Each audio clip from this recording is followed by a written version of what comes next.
آسيا للنخبة العديد من الحالات التحكيمية المثيرة للجدل، وطالب لاعب الهلال بأكثر من ركلة جزاء خلال المباراة التي انتهت بالتعادل 1-1 ضمن الجولة الخامسة من دور المجموعات بدور أبطال آسيا للنخبة 2024.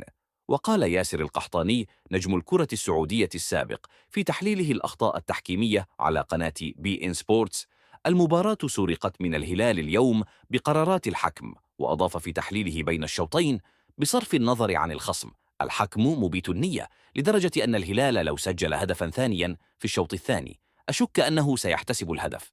وختم: ما حدث تعمد رسمي، ليس مجرد خطأ تحكيمي. مع عذر الحاكم، بالنسبة لي الهلال يستحق 4 ركلات جزاء وليس 3 في مباراة اليوم، ورفعوا الزعيم رصيده إلى 13 نقطة في وصافة ترتيب مجموعة غرب آسيا بالتساوي مع النصر الثالث بفارق الأهداف، وخلف أهلي جدة المتصدر بفارق نقطتين فقط.